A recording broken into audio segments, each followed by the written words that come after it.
Olá pessoal, esse é o Culturalcast, um espaço de encontro entre arte, cultura, ideias e negócios. Afinal, a cultura está em tudo.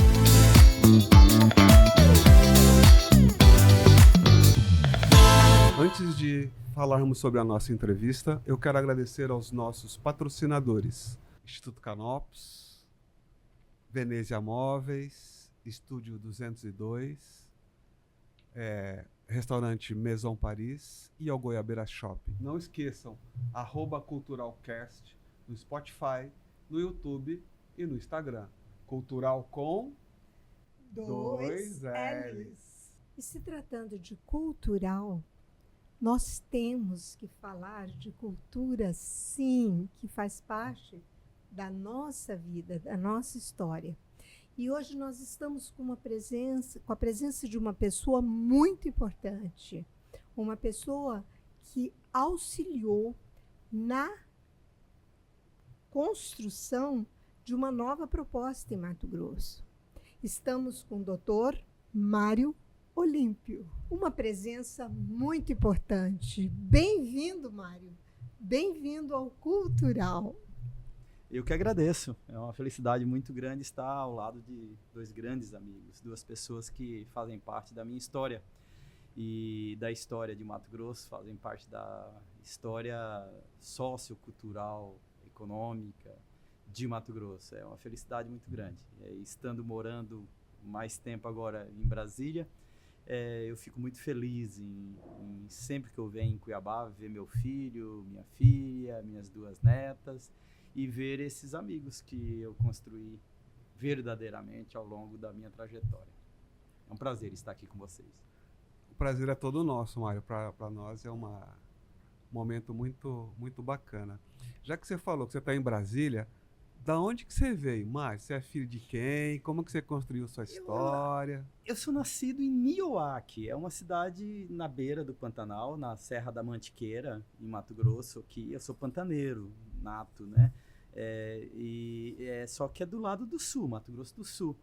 Eu nasci lá em Nioaque, ao lado de Aquidauana, perto de Bonito, ao lado de Bonito, fica 30 quilômetros de Bonito, a cidadezinha. Ali começa a retirada de Laguna na Guerra do Paraguai, começa em Nioaque. Eu, quando era menino, 3, 4, 5, 6 anos em Nioaque, a gente cansava de achar cápsulas de bala, de canhão até nos quintais onde a gente brincava, porque foi ali a guerra, igual foi esse barulhão aí, ali foi a que se travou. Lopes entrou até ali em Nioaque, no Brasil. Depois, a partir dali, começou chama-se Retirada de Laguna, o episódio. É ali que aconteceu a Retirada de Laguna, onde eu nasci. É uma cidade bem antiga, a cidade tem mais de 300 anos, a cidade. E aí, quando houve a divisão do estado, meu pai e minha mãe juntou os filhos, nós somos em 4, e vieram experimentar Mato Grosso. Quando viemos de lá de Mato Grosso do Sul para cá, em 77, era tudo um matão, né? Era tudo Mato Grosso. Inclusive o Beto 2A1, nosso querido, deputado, ele perguntou: Mário, eu vou te dar o título de cidadão mato-grossense. Eu falei: você tá brincando? Eu sou mato-grossense raiz, eu sou nato, do matão, né? Do matão. E aí eles vieram e calhou deles virem para Barra do Garças. Meus pais vieram em 77, na divisão do estado mesmo, no ano da divisão do estado. Vieram para Barra do Garças. Aí em Barra do Garças eu cheguei lá com 11, 12 anos, em Barra do Garças. Meus pais se estabeleceram e logo aos 17, como não tinha escola nível superior em Barra do Garças, na região, eu vim para cá, para Cuiabá, para estudar. Eu costumo dizer que eu nasci em Cuiabá, na Praça da Mandioca. Na casa da dona Olga, ali no sobrado, um daqueles sobrados antigos ali da Feira da Mandioca, ali um pouquinho antes, na Pedro Celestino. Dona Olga é uma senhora, uma matriarca, originalmente de Cáceres, e ela tinha aquele sobrado ali e ela fazia pensionato ali, aqui na Praça da Mandioca. Ela fazia pensionato e eu fui das pessoas que ficou. Tem outros pensionateiros célebres. O Sérgio Ricardo, presidente do Tribunal de Contas, foi lá desse mesmo pensionato meu, da dona Olga. E a gente... foi em 79,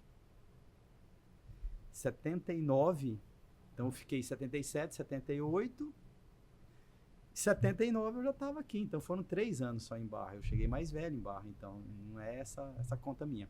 Aí vim para cá em 79, para Cuiabá, trabalhar aqui, estudei no São Gonçalo. Desde então você já se imaginava... Você já era produtor nessa época? Não, eu cheguei eu tinha 17, 18 quando eu cheguei aqui. Eu sempre tive muita habilidade para perceber a arte, né? Sempre comecei a ler muito cedo, sempre fui um grande leitor, né? Música, sempre gostei de ouvir músicas. Nunca tive nenhum talento musical. O Kelso sabe disso, porque no aniversário de 15 anos da Júlia, ele tentou a todo preço fazer eu dar 2 passos de dança. Chegou depois de 3 ou 4 aulas, o Kelso falou, não tem solução. Esquece, você simplesmente entra andando. Fica melhor, né? Você entra andando, fica menos feio para você e me livra dessa decepção de eu ter que tentar ensinar 2 passos de dança, 2 para lá, 2 para cá. E eu nunca tive nenhuma habilidade artística. Quando muito literatura, eu escrevo bem, eu me sinto bem escrevendo, mas obviamente que essa minha habilidade descambou para o lado do direito, para o lado técnico mesmo, né? Então, eu não escrevo poesias, não escrevo romances, não escrevo contos, mas eu escrevo projetos, eu escrevo leis, eu escrevo editais, eu escrevo petições. Então, a minha habilidade literária ficou no campo técnico. Não esqueça que é cultura também. Cultura. E defende cultura na caneta. Na caneta. Com muita garra. Hoje no teclado. Mas caneta também. Sim. Mário, talvez o que você não saiba, que a minha militância política começou na sua escola. Porque a gente sempre tem desafios, né? E é através... como eu explico? Você foi meu professor, né? Porque a primeira vez que eu fui convidada lá atrás para ir para um fórum cultural, eu achei aquilo que eu, dentro de um fórum cultural, já não entendo de fórum que de um fórum cultural. E eu cheguei e a controvérsia era você. Por quê? Eu, uma professora de balé formada, Royal Academy of Dance, toda diplomata, cheguei lá e percebi um cara de controvérsia impondo, assim, dentro de defesas, de opiniões. Eu falei, esse cara que eu vou peitar. É com ele que eu vou aprender. E eu fui para cima de você com tudo mesmo, entende? E você foi minha escola. E hoje você está aqui não é à toa. Quando o Kelson, indicou, né, que você está sendo um dos primeiros entrevistados do Mário Olímpio, eu disse, eu devo muito a ele. Foi com ele que eu aprendi o que era militância cultural. Você me colocou no meu lugar, porque eu era muito abusada. Nós tínhamos ali, tudo é história, né? Nada acontece por acaso, tudo tem um início, tem um meio, tem um fim. E nós vivíamos esse período que você fala, nós vivíamos o fim de um processo nacional mais restrito, mais fechado. Eu não vou dourar a pílula, eu preciso dizer, nós vivíamos uma ditadura e aquele período dos anos 80, o início dos anos 80, foi um primeiro passo de abertura. A gente começou a ter o fim da ditadura e um processo de abertura. Ali começando o início dos anos 80, quando nós nos encontramos, lá em 83, 84. E com esses ares de abertura, nós começamos o Brasil a pensar em um novo modelo sociopolítico. que viria a ser construído e ter o seu marco definitivo com a Constituição Nacional de 1988, a Constituição Cidadã. Então, esse percurso nosso ali dos anos 80, nós já vivíamos esse frescor de nós começarmos a discutir cultura de uma forma diferente, em que a cultura não fosse só as belas artes. Havia ainda essa perspectiva da cultura como belas artes. A gente percebia cultura como belas artes, confundia cultura como belas artes. Não tinha a clareza da cultura que hoje a gente tem, da cultura nas suas 3 dimensões. A cultura na dimensão simbólica, que são as belas artes, digamos aí, claro. Ela na perspectiva cidadã, que são os direitos culturais, constituídos, está na Constituição os direitos culturais, e o Kelson, na hora que ele apresenta aqui, ele fala cultura e negócios, que é então a cultura na sua perspectiva negocial e econômica. Então hoje a gente tem isso muito claro, essas 3 dimensões da cultura, que é a simbólica, a cidadã e a econômica. Só que lá atrás nós não tínhamos. Não. Tudo que nós tínhamos lá atrás era a percepção de que nós precisávamos construir uma estrada. Você tinha a clareza, uma moça, uma jovem, né, sempre muito decidida, com opiniões muito claras, se há algo que não se pode dizer de Maria Ercília e também de Kelson Planosso, é que vocês enganaram alguém. Vocês nunca enganaram alguém, porque vocês sempre foram o que vocês são. A alma de vocês está no rosto, a alma de vocês. Então, vocês não enganam, não tem? Então, você nunca enganou. E mesma coisa era a minha perspectiva, né? Eu chego em Cuiabá e eu logo encontro alguns dos meus mestres. Desses mestres, vocês são meus mestres. Vocês são pessoas que me ensinaram muito. Kelson é demais, porque Kelson ele ombreou comigo praticamente todas as batalhas que eu enfrentei. O Kelson estava ao meu lado junto comigo. Nós somos parceiros, Kelson e eu, de caminhada. Você um pouco mais ainda no campo das belas artes, mas Kelson entrou na política cultural logo de cara e foi para frente, né? E então a gente tinha lá aquela coisa de o seguinte, um futuro a ser construído, uma estrada a ser construída, uma picada a ser aberta.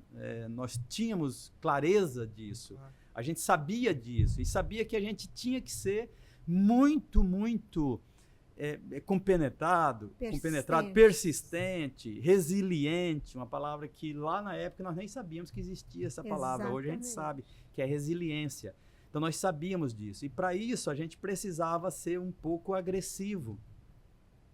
Era o perfil. Eu cansei de ouvir você e Kelson erguerem a voz quando vocês tinham que impor a postura e a luta de vocês. Eu não vi uma nem duas, eu vi várias vezes, seja na Assembleia Legislativa, seja num Palácio Alencastro, ou num Palácio Paiaguás, eu estou falando nos tantos fóruns que nós participamos, fóruns que nós criamos,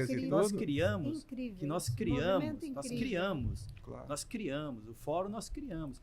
Então a gente foi abrindo essa picada. Nós fomos pioneiros realmente. Tem uma frase do Silva Freire, quando ele faz o memorial descritivo da Praça 8 de Abril, aqui nós chamamos de Praça do Chopin. Quando ele faz o memorial descritivo, ele fez o memorial descritivo lá na mesa do Chopin, ele escreveu o que era a praça. E ele fala que é uma praça celebração, é uma praça cívica, e não é à toa que o Palmeiras ganha o campeonato, é lá que festeja. Corinthians ganha o campeonato, é lá que festeja. O deputado ganha a eleição, é lá que festeja. O prefeito ganha a eleição, é lá que festeja. O governador ganha a eleição, é lá que festeja. Vai acabar uma campanha eleitoral, é lá que acaba a campanha eleitoral, é naquela praça. E ele dizia que essa praça, ela é também uma seta de Cuiabá indicando o caminho. Porque ela vem para cá indicando para o norte a praça. Você vê que ela é uma seta, ela é um triangular, indicando para o norte. E ele fala de maneira muito poética, como sempre foi Silva Freire, criador de uma escola literária, ele e Vladimir Dias Pino, o intensivismo. E ele fala bem assim, que a missão de Cuiabá não é mais criar cidade, é criar estados. E ele fala estados, que é criar o estado de Mato Grosso, e estados de espírito, estado de sentimentos, né? Ele fala isso. Então lá nós estávamos nessa levada, nós junto com o Silva Freire, que foi meu professor. Eu fui talvez o último aluno que ele deu prova. Eu tinha ido para Tóquio fazer uma exposição, perdi 3 meses de faculdade de Direito. Quando eu voltei, eu tinha 2 provas que eu tinha que fazer, uma com ele e outra com o professor Miguel Biancardini. E com ele, eu liguei para ele e falei, o que você estava fazendo que você não veio para minhas aulas? Eu falei, eu posso falar para o senhor pessoalmente? Pô, eu fui lá e levei os catálogos para ele, das exposições de Adir Sodré, em Tóquio, e de outros artistas que estavam expondo Incríveis. lá. Na hora, ele adorou e falou, não, Mário, na hora, vamos embora, vamos fazer a prova. Aí ele fez a prova de Direito Penal comigo, oral, eu passei. Maravilha. Quando eu conheci você, Mário, desculpa, primeiro, eu acho que é sensacional essa sua visão, porque a gente aprendeu muito um com o outro, né? Com o outro. Eu acho que isso aqui, acho que é o grande legado que nós deixamos para as gerações. Foi isso de todos nós, todos os nossos companheiros que passaram, né? Esse aprendizado. Mas quando eu te conheci, você sempre foi um apaixonado pela arte visual de Mato Grosso. A minha formação deu-se, né, com o Adir Isso. Gervani, em primeiro lugar. Você sempre incentivou, sempre levou, você acabou de falar, você estava em Tóquio. Como que você sente essa produção, essa cultura da arte visual de Mato Grosso? O Adir eu começo pelo Adir, né? Mas nós vamos chegar, obviamente, em Aline Figueiredo e Humberto Espíndola, Sim. João Sebastião, Dalva de Barros. Não tem como não chegar nesse ponto, né? Mas eu fazia o cursinho pré-vestibular no Ângulo. O Ângulo era ali em frente à igreja, o São Gonçalo, a igreja Nossa Senhora Maria Auxiliadora. Ali, o Ângulo era ali, um sobradinho ali. E eu conheci lá um professor de história chamado Wilson Santos. Ele dava aula de história tão jovem quanto eu. Ele era o Wilson. O Wilson tem 1 ano ou 2 anos. Eu fui aluno de cursinho dele também. Não é? Né? Ele tem 1 ano, 2 anos mais que nós. Acredito que O Wilson é muito talentoso. Eu estava na aula e o Wilson falando sobre história da arte na aula de cursinho dele. Claro. Aí ele falou bem assim, inclusive, vocês não sabem, mas tem um artista aqui em Cuiabá, um mato-grossense, que está expondo lá nos Estados Unidos. Então, e nós nem sabemos disso. Inclusive, esse artista é o Adir Sodré. Ele está expondo, está fazendo uma exposição lá no Ângulo, ao lado da Fêmea, lá em cima, na lixeira. Na lixeira, ali. Está expondo lá. Eu assisti na aula dele e me bateu isso aí. No outro dia não deu outra. Eu fui bater lá no Ângulo lá. Cheguei lá, estava o Adir, uma exposição das obras do Adir dos anos 80, fantástica. Incrível. Aquelas obras dele mais críticas, né? Aquela coisa bacon, né? Inspiração baconiana, mais grosseira. Ele não tinha chegado na fase floral, o Adir ainda, né? E aí o Adir, na hora, como sempre, muito talentoso e muito sedutor, né? O Adir na hora viu, e aí, como é que é o seu nome? Já viramos amigo ali. E ele, nesse momento, a gente virou amigo e eu já comecei a entender mais de arte. O Adir fez a minha chegada no mundo das artes. E aí, a partir do Adir, eu comecei a pesquisar muito, ler muito sobre arte brasileira, arte internacional. E depois, aqui o Adir já me apresentou toda a cena da arte mato-grossense, Gervani de Paula, Mati Vittar, o Nilson Pimenta, do Jared Aguiar, aí vem Sebastião Silva mais tarde, Júlio César mais tarde. E, obviamente, eu vou chegar na grande mestra, na grande responsável por tudo isso, Aline Figueiredo. E a Aline me acolhe de forma muito generosa, como sempre acolheu, de forma muito generosa. E aí eu tive a Aline como professora. A Aline é minha professora. Nossa. Aline é um privilégio fantástico, a Aline como professora. E aí Aline, Adir e depois tudo. E aí eu fui acolhido, porque eu aprendi a trabalhar com arte, né? Eu aprendi a vender obra de arte, eu virei De uma marchande. forma profissional. Profissional, virei marchande. O melhor período profissional do Adi, Claro. que foi esse período de São Paulo, o período de Tóquio, o período de Paris, período de todo o Brasil, a gente viajando, todas as capitais. Eu Nossa, estava com a Adir, né? que bacana. Nós estávamos juntos ali, eu fazendo merchandising para ele, eu vendendo. Eu e a Adir formamos uma dupla que se amava profundamente, Que amor bacana, Mário. sincero, verdadeiro. Bacana. E a gente construiu a gente tinha no coração que a gente precisava fazer muito pela arte mato-grossense. E o Adir virou um dos principais artistas Referência. da geração 80, ele, Claro. Gervânio de Paula principalmente, Claro. mas já tinha João Sebastião, já tinha Humberto Spíndola, já tinha a grande mãe Dalva, né, então as artes visuais foram, sem dúvida alguma, minha entrada para o Claro. mundo da cultura. Sua escola, Da Podemos- assim, na arte. Podemos fazer um intervalo?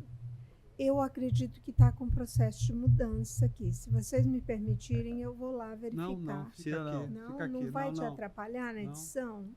Porque Vamos, tão vamos. lindo falar dele que eu não quero perder, Não, tá? Porque eu posso ir lá, são meus parceiros, meus não. amigos. vai ter que falar com os alunos, amor. Esses são os alunos. Não é aluno. Amor, Você são os acha? alunos jogando os Você pesos no chão. Claro. Então eu estou super preocupada, porque é tão lindo tudo que ele está dizendo. Pergunta?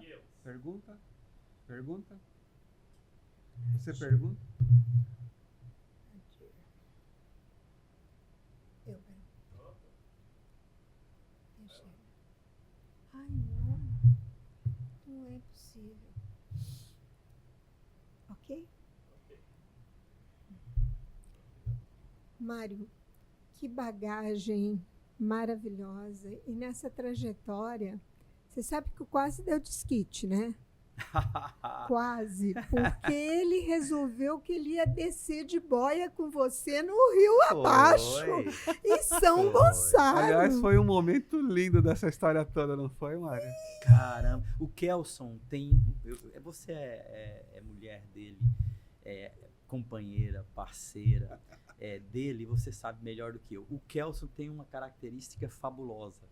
Você fala assim, Kelson, vamos fazer tal coisa, ele não pensa duas Não. vezes. Vamos, ele é parceiro. Ele é parceiro, ele não diz não. Vambora, vambora. O Kelson é esse tipo de parceiro que a gente tem.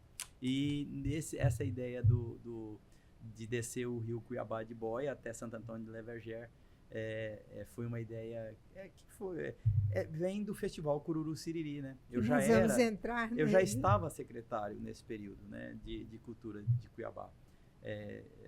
A gente pulou aí, né? Mas eu já estava secretário. E o que a gente tinha, tudo que a gente faz tem conceito. Nada é por acaso, né? Claro. Eu já disse isso aí. Claro, Quando a gente pensa em Cururu Siriri, a gente vai pensar de Beira-Rio. A gente vai pensar do Rio. claro. São as primeiras manifestações artísticas, culturais Claro. elaboradas que não sejam indígenas, digamos assim, que seja da herança portuguesa, é o Cururu Siriri. Claro. Né? Só antes dele, só a cultura indígena. Então, Com o certeza. Cururu Siriri vem logo após a cultura indígena. E foi construído na beira do rio Cuiabá. Então, quando a gente começa a fazer o trabalho com o Festival Cururu Siriri, o que acontece? Que a gente tem que voltar para o rio, a gente tem que fazer o rio. Deixa eu falar uma coisa. Na realidade, ele começou o festival de Siriri, lembra? E você, na sua gestão como secretário naquela época do Wilson, que colocou o cururu, que era uma coisa, né? Os curueiros se sentiam excluídos naquela época. Você, com o seu conceito, Essa é a incluiu. história. Essa é a sua história. Essa é a E história. a partir de então, eles Exatamente. começaram a seu, ser... seu Caetano, Seu Caetano. o nosso querido caçulinha, Caçulinha, Valeriano, seu Valeriano. Nepomuceno Máximo, o Valeriano que me falou. Foi o caçulinho chegou naquela viagem nossa, aquelas coisas, falou assim, Mário, eu preciso te falar uma coisa. Eu falei, que será que ele quer falar, né?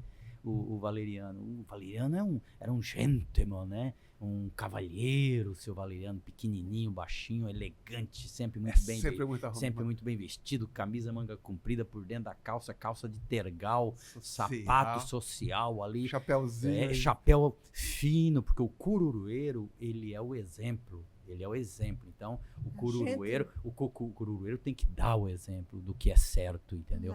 E aí ele falou, Mário, tem uma coisa. Por que só Festival Siriri? O cururu vem antes do Siriri. Claro. Então tem que ser o cururu. Quando ele falou isso aí, obviamente, imediatamente nós captamos isso aí, o Kelso junto do tempo do início todo.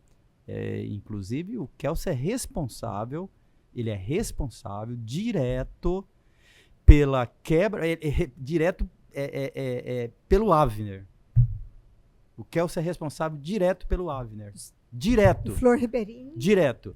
Porque não havia lá a perspectiva das coreografias articuladas, pensadas, trabalhadas metodologicamente, com pedagogia. O Kelso trouxe essa pedagogia. Foi ele que trouxe a pedagogia. Ele que traz o conceito das coreografias pro Siriri. E pro cururu também. E tem um momento antes, porque a gente deu um pulo aí na emoção do rio abaixo, rio acima. Mas tem um momento que antecede essa história, que foi quando ele chegou para mim e falou assim, eu vou montar um trabalho de Mato Grosso. Eu falei, mas como? Nós estávamos saindo de peças de repertório. Amor, desculpa eu te cortar, mas volta um pouco antes. O Mário, como produtor, fez aquele prêmio Mato Grosso, Ação Cultural. E aí, com aquele primeiro trabalho, Cuiabá dos Meus Sonhos, a gente nem se conhecia muito, nós ganhamos o primeiro lugar, lembra? Olha aí. A gente estava até fazendo. Tem um diploma aí. A gente estava fazendo.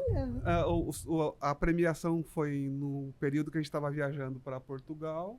Foi. E aí foi até acho que o Daniel que recebeu o lá nosso no prêmio teatro pra gente na universidade. Olha só. Com aquele. Me ajuda, eu vou esquecer o nome dele, o grande. O secretário daquela época. Era o Jurandir. O Jura, o grande Jura, secretário. Jura, um abraço para você. Jurandir. Amo Jurandir. Jurandir construiu. Ele foi a nossa tábua de salvação. Isso é uma outra história. Construiu. Ele tem que vir aqui. Construiu. Nós precisamos estar com o Jurandir. Mas olha só. Antônio Francisco. É aí que tá. Olha, o Kelso chega para mim e fala, eu tenho que fazer um trabalho de Mato Grosso. Realmente, nós estávamos saindo de Cuiabá dos Meus Sonhos. Mas era tudo muito novo, tudo muito lúdico ainda. Aí eu falei, bom, como você vai fazer? Eu vou montar um espetáculo e nós vamos apresentar no Sesc Arsenal. E aí nós convidamos o Francisco Vuolo. Sim, grande pessoa. Posso deixar de citar o Francisco. Pessoa. E o Francisco que na época era o secretário de cultura. Municipal de cultura. Claro, e ele foi assistir. Olha, até me arrepia. E quando ele saiu do teatro, ele pôs a mão na cabeça. O Sesc tem aquele corredor ali, né, saindo. E eu, assim, meia de longe, a gente sempre fica tensa em momentos de apresentação. Eu vi o secretário andando de lá para cá com a mão na cabeça. Aí eu cheguei e falei, secretário, você está bem? Que coisa maravilhosa, Maria Ercília. Eu tenho que fazer alguma coisa, Eu falei, fazer o quê? Francisco, o que você quer fazer? Ele falou assim, um festival. Eu tenho que fazer, eu tenho que juntar essas culturas todas. E ali tudo começou a fluir através de você, através do Kelso, através do Francisco e através do Jurandir, que começou nossa história lá em 98. Isso mesmo. Quando ninguém aprovava o nosso projeto, porque imagina que eu vou aprovar um projeto de balé do Ballet Caroline, embora fosse um projeto bem sertanejo, bem do povo, foi o Jurandir chegando de Goiânia, que teve a capacidade de enfrentar aquela mesa de pessoas que analisavam, eram conselheiros, né? Que analisavam. Conselheiros. Ele enfrentou e falou, eu vou apoiar o hip hop rodeio. E foi ali que o Caroline começou uma nova jornada, uma nova história. E é por isso que eu falo, vocês são muito importantes. Havia, né, um ambiente muito propício para essa expansão do pensamento cuiabano. E ainda voltando àquela ideia de Silva Freire mesmo, né? Disso aí. Nós estávamos no processo elaborativo, era essa a ideia, era o processo elaborativo. Talvez a gente não soubesse o tanto que a gente estava construindo. É muito provável que não, sabe? Porque aquela história de que você está preocupado em construir, né? É o tal do fazedor, né? É o fazedor. O fazedor, ele não planejou, ele fez. Quando ninguém fazia, vamos embora, vamos fazer, né? Vocês dançavam sem linóleo, se não tivesse linóleo, mas o linóleo, quantas vezes? No chão. Né, no chão. Então, vamos embora, vamos fazer, vamos para o fazejamento, né? A construção. E eu fico muito agradecido. Eu recebi agora, esse ano, e de novo foi uma deferência do Beto. Eu falo Beto aqui porque é um querido, Beto 2A1. Sim, nosso querido amigo. Ele conferiu a mim a comenda Lenine Povos de mérito cultural, e eu fui receber muito orgulhoso. Muito merecido, muito Mário, orgulhoso. Muito merecido. Recebi com orgulho imenso. E é o que eu estou dizendo, gente, nós podemos dizer com orgulho, é como brinca, às vezes, enche o peito mesmo, assim, ó, respira forte, enche o pulmão e fala, eu construí. Ô Mário, aproveitando, eu gostaria de conversarmos um pouquinho sobre o MIROSC. Sim. Que é o Marco Regulatório das Organizações Sociais. Eu acho isso fundamental, a Lei 3019, né, de 2014, que você está à frente do fórum, né, que você nos explicasse melhor, porque é uma lei importante para a sociedade, é uma lei importante para as organizações sociais, abre muitas possibilidades, né? Nos fala um pouco sobre isso. Vamos lá. Essa é a contemporaneidade. Então, nós conversamos muito sobre as construções, e esta é a contemporaneidade.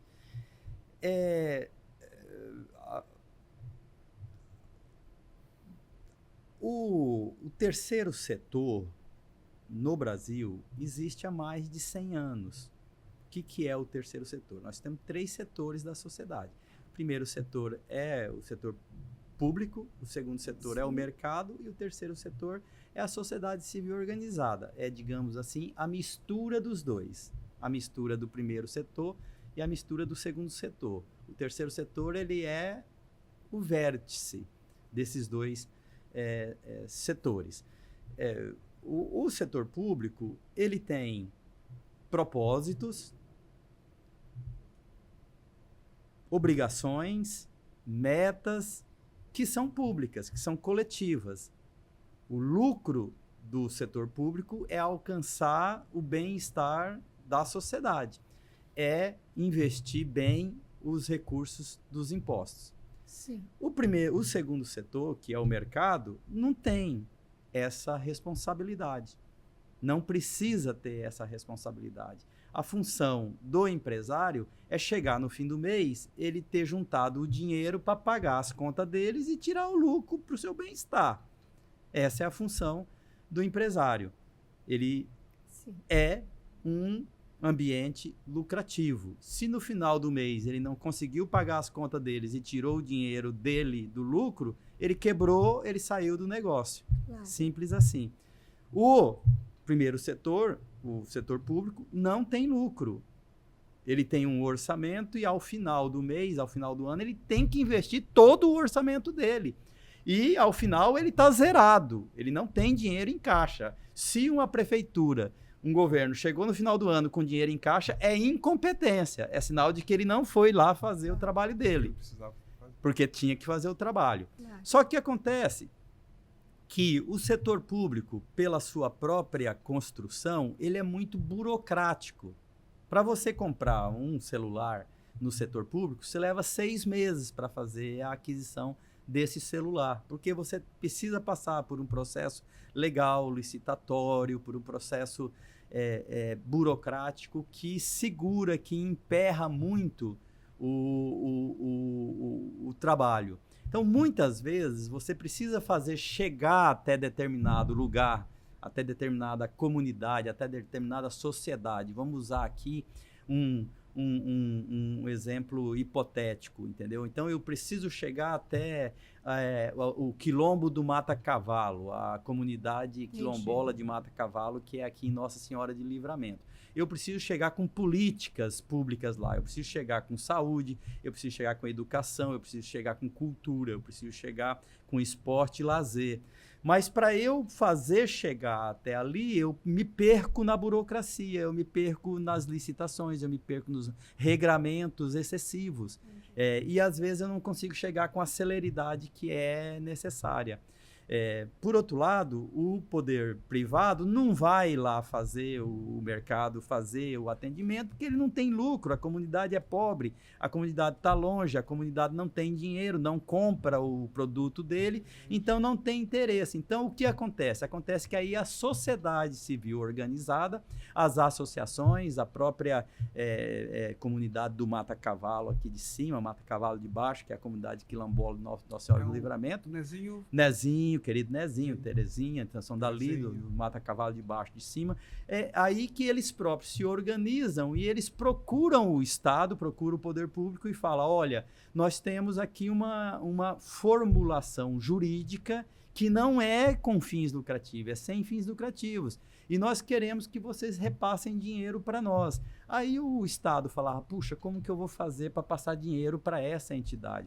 Então você tinha alguns regramentos que era, por exemplo, a entidade precisava ter utilidade pública municipal, utilidade pública estadual, utilidade pública federal. A municipal, que era na Câmara de Vereadores, era para contratar com o poder público municipal. A estadual, que era da Assembleia Legislativa, que dava o título de utilidade pública, para contratar, para poder contratar com o estadual. E a federal para contratar com o poder federal, as utilidades públicas.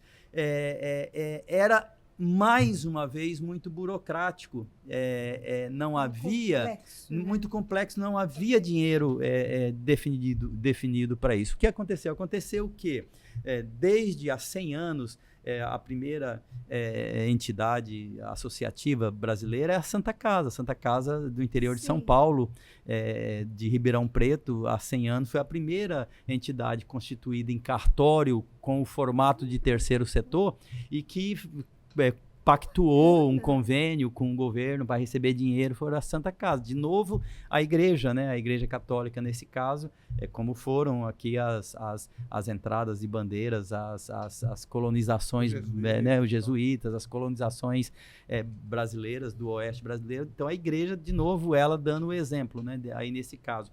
Mas de lá para cá foram muitos anos para tentar chegar no modelo que fosse um modelo mais ágil. E aí que surge essa famosa Lei 13.019, que acabou sendo chamada de Marco Regulatório das Organizações da Sociedade Civil, MROSC. M de Marco, R de Regulatório, OSC, OSC. A gente chamava antes OSC de ONG, disso, daquilo. Então hoje é OSC, digamos assim, a gente chama de OSC.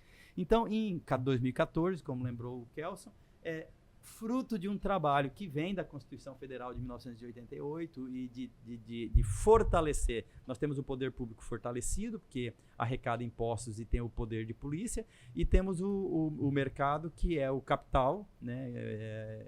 A força do capital, do dinheiro. E, então, esse terceiro setor ele vem para se fortalecer entre as duas possibilidades. Então, o que ele é, o terceiro setor? Uma associação. Ela tem os propósitos do poder público, tem as metas do poder público de trabalhar com políticas públicas, mas tem a agilidade do mercado, tem a agilidade do setor privado, que não está preso por licitação, não está preso por outros regramentos que atrasam o desenvolvimento das políticas públicas. Então, a 13.019, ela vem, por isso que ela é chamada de marco regulatório, porque ela vem para dar uma regulamentada geral nesse processo do terceiro setor. Mas aí existe uma situação fabulosa que foi pensada. Dentro da lei da 13.019, entra-se a possibilidade das emendas parlamentares. Foi a lei, a 13.019, Olha que só. criou essa possibilidade.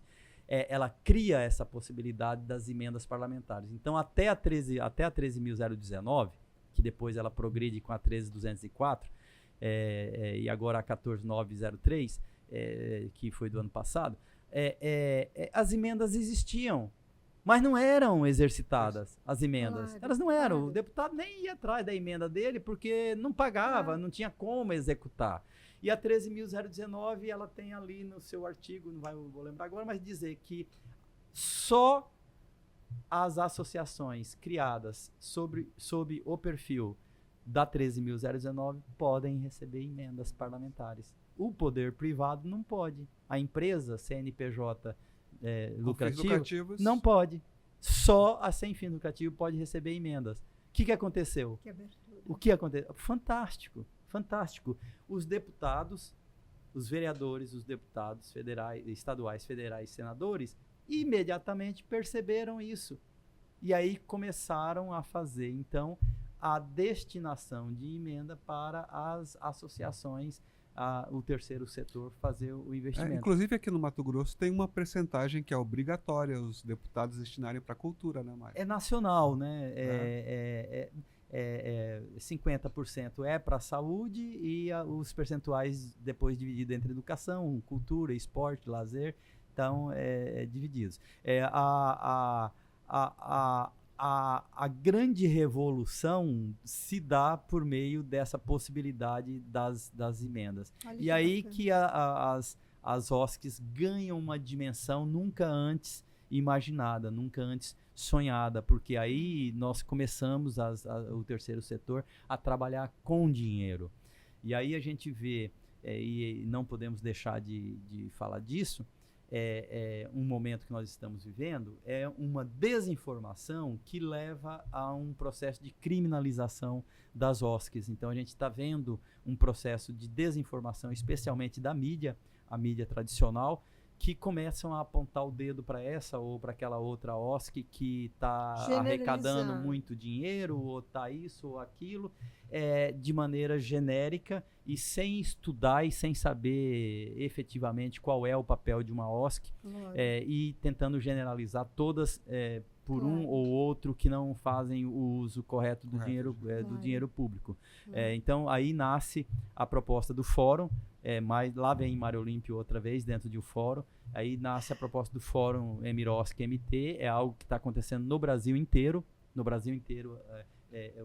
as organizações estão se organizando por meio, as associações por meio e as organizações por meio de fóruns, de federações e outros tipos de organizações, para exatamente trazer as boas práticas, trazer os bons exemplos, trazer os números, trazer os resultados que essa política está dando para o Brasil. Isso, deixa eu te falar uma coisa. É importante você que participa, que integra uma organização social, que você se intere da 3019 e de tudo que ela propõe, de tudo que ela possibilita para que você possa desenvolver o seu projeto e acessar os recursos que estão disponíveis, né? E exigir dos nossos deputados e governantes que os recursos sejam bem aplicados dentro da cultura, né, Mário? Isso é muito importante para o desenvolvimento da sociedade no geral, né?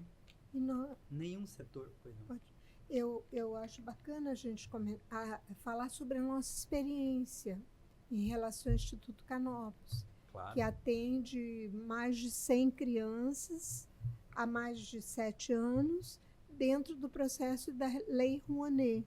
Então, a gente escuta falar muito assim, mas a Rouanet... Não, espera aí, há 7 anos atrás, nós tivemos o poder da amizade, do convencimento de que era importante aplicar em cultura. E o Marcos Cruz, né, a pessoa que está à frente, a presidência da Canopus, acreditou na gente. E olha só, hoje o Instituto, Mário, Canopus, está fundando vou melhorar a construção. Espera aí, eu vou voltar, tá? E hoje o Instituto Canopus está... Presente em todos os estados do E Brasil. hoje o Instituto Canopus está sendo implantado em todos os estados brasileiros. Então, eles acreditam no processo sociocultural brasileiro.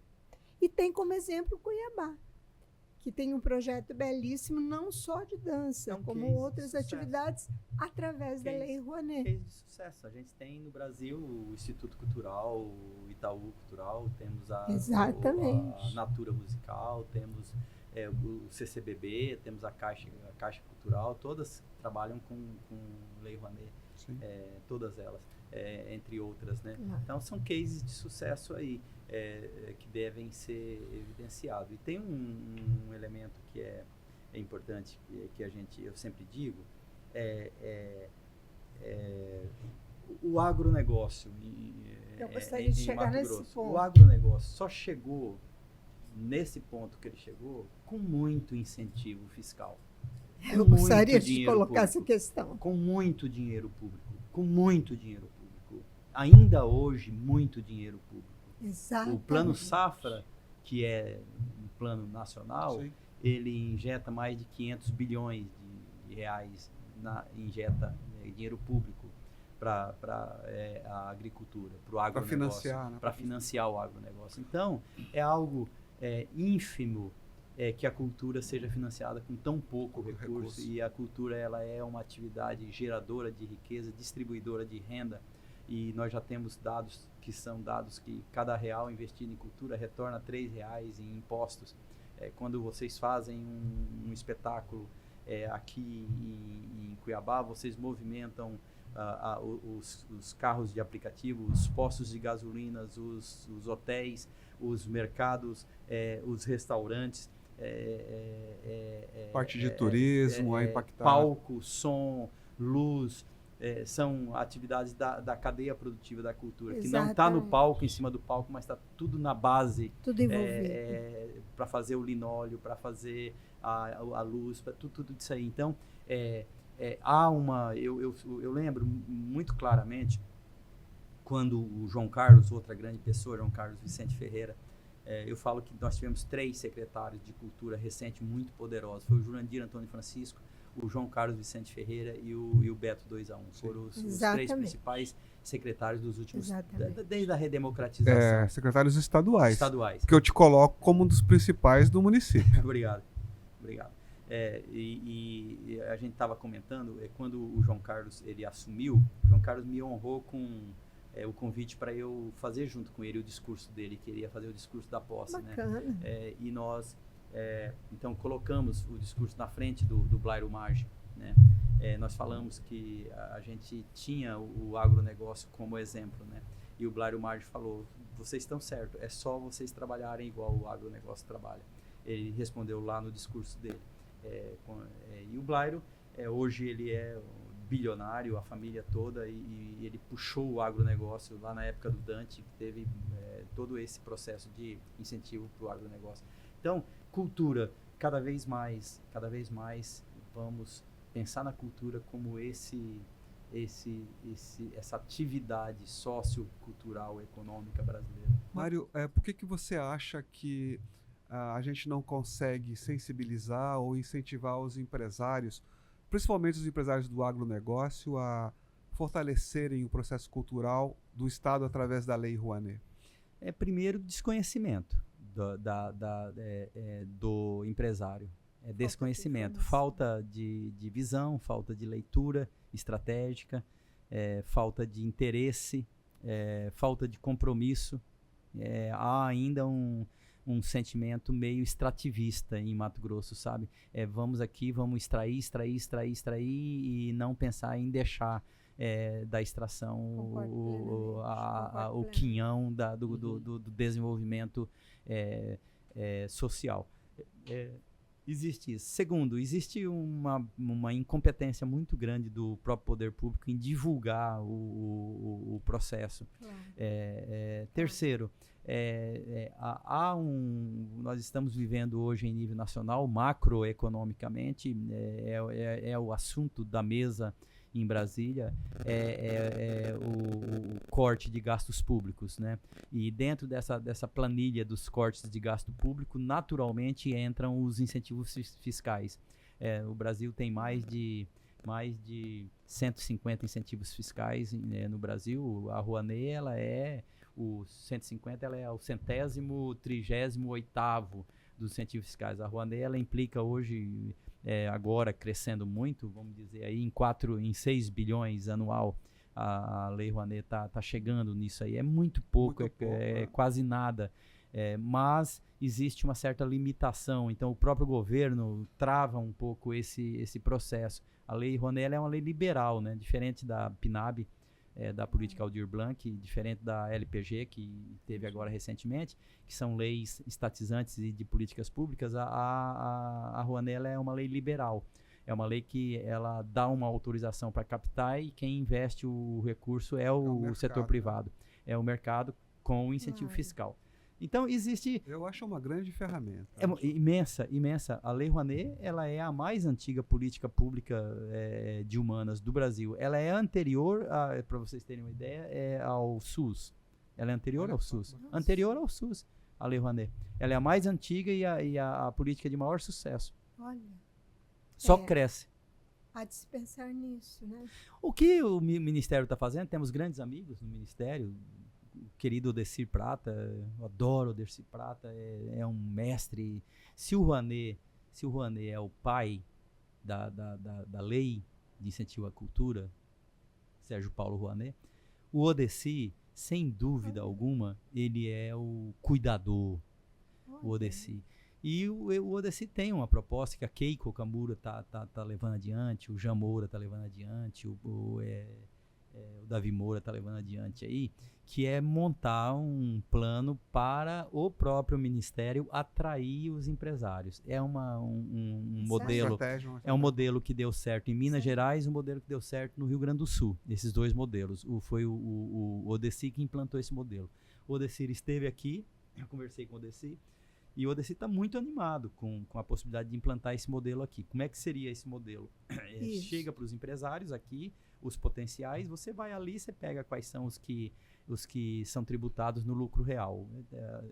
Tá ali, a Receita Federal tem lá os dados todos. Claro. Então é pegar os potenciais e aí o Ministério vai até o empresário e vai chegar e falar, o senhor tem potencial aqui de investir 3 milhões, 4 milhões, 5 milhões, 10 milhões, 15 milhões, 20 milhões. Investe no fundo, o Fundo Nacional de Cultura. Entendi. A gente vai dar para você a carta de isenção e a gente aplica por meio de editais em Mato Grosso. Faz editais para circular o dinheiro. É uma ideia muito boa, eu acredito muito nessa ideia e vai acontecer. Eu creio que acontece. Como tudo. Tudo. Que a gente tem consciência. Mário, assim, de uma forma bem generalizada, o que você pensa da cultura hoje em Mato Grosso e do futuro, do nosso futuro, dos nossos filhos, netos? Você já é avô também, né, Mário? O que você sente, pensa sobre isso? Eu acho assim, a gente tem que pensar de forma global, né? Eu acho que nós temos um grande advento acontecendo no mundo, que é a inteligência artificial. Esse é um grande advento. Ninguém entende o que está acontecendo com a inteligência artificial. Ninguém entende. Nem Estados Unidos entende, nem China entende o que está acontecendo. Nós só entendemos que é a maior revolução da história da humanidade, a inteligência artificial. Isso a gente entende, mas ninguém entende. Então a gente precisa entender como isso vai impactar a arte. A gente precisa entender como vai impactar a arte, de que maneira isso vai impactar a arte. Ela está impactando tudo. Então, Cuiabá não está isolada do mundo. Enquanto a gente não entende como a IA vai impactar, eu sou conservador. Eu sou aquela história de que é o seguinte, que seja o mais local possível. É aquilo que Einstein falava, né? Se no local, você é planetário, você é universal. Então, cada vez mais, fortaleça o seu bairro, fortaleça o seu vizinho, fortaleça a sua casa, fortaleça a sua cidade, seu quintal. A melhor definição. Fortaleça seu quintal. Fortaleça seu quintal. Então é isso. Vamos continuar, vocês fazendo o que vocês sempre fizeram. Fortalecendo a cultura local, que é o nosso maior patrimônio. Continuem fazendo isso. Continuem fortalecendo o teu quintal. Olho para o seu quintal, sem perder o universal. Eu penso isso. é como eu enxergo. É uma peça de resistência, é uma peça de segurança essa aí, Mais entendeu? uma, né, Mário? Resistência e segurança. Mais uma na É nossa como eu penso. história. Eu quero aqui agradecer mais uma vez aos nossos patrocinadores. Instituto Canopus, Venezia Móveis, Estúdio 202, Restaurante Maison Paris e ao Goiabeira Shopping. E Maria, eu quero fazer a nossa pergunta as nossas perguntas definitivas de hoje. Amor, em algum momento você pensou em desistir de tudo isso? E o que é cultura para você? São difíceis ambas as perguntas, né? Eu tô com 62 de idade. Você já não tem mais o mesmo ânimo que você tinha quando você tinha 40, 50. Eu já tô num processo em que eu já tô olhando um pouco pro legado. Mas nunca houve a mínima dúvida de qual seria meu próximo passo. Eu nunca tive a mínima dúvida, uma dúvida. Eu nunca titubeei de qual seria o meu passo a ser dado. Eu sempre soube qual é o meu passo a ser dado. Eu nunca cogitei desistir, nunca, em minha vida. Você sabe que você, Kelson, Maria Ercília, trabalhou e trabalha muito de graça. Coisa que pouquíssimas pessoas fazem. Sim. Nós trabalhamos muito de graça. Muito. Sim, de é graça. fato. Sim. De graça. Cansei de trabalhar de graça, muito oferecer. Hoje ainda, vivo dando consulta gratuita. Na área da Emiroski, vivo dando consulta gratuita. Quando eu vejo que é uma associação que não tem recursos, eu faço a associação, eu faço o estatuto, eu faço as atas, registro em cartório, tudo, continuo fazendo. Mas dinheiro nunca foi para mim o meu objetivo final. Nunca foi o dinheiro. É claro que o dinheiro é bom, o dinheiro é necessário, mas nunca foi o meu objetivo final. Cultura é a possibilidade de existência. Eu não seria nada sem cultura. Eu seria um poste, uma pedra, um vegetal sem cultura. A cultura é aquilo que me transformou naquilo que eu sou. Então a cultura é a minha própria existência, é o meu próprio ser. Eu só sou o que eu sou por causa da cultura. Isso não sou só eu, né? O ser humano só é ser humano Sim. por causa da cultura, né? Sim. A cultura é o que nos faz humano, é o que nos diferencia da pedra, que é o mineral, e é da árvore, que é o vegetal, e o animal. É isso, é a cultura. Então é isso, ela é minha própria razão de existir. Muito bonito. Aplausos. Gente, muito obrigado. Calma. Muito obrigado. Uma lembrancinha do Cultural Oba, Cast. oba, oba. Eu adoro canecas. Tem coleção de canecas. Olha só, Sim. tá vendo, amor? Você falou que só mulher que faz coleção de canecas. Eu faço. Adoro canecas. Lá em casa, minha mulher some com as canecas, é briga. Olha só. E é essa aqui, né? Então não vou nem abrir, mas É essa mesmo. Então, beleza? E aqui também uma lembrancinha do nosso querido amigo Zé Irmão. Medeiros. Zé Medeiros, Agora, grande Irmão. fotógrafo, querido. não esqueçam, @culturalcast no Spotify, no YouTube e no Instagram. Cultural com Dois dois L's.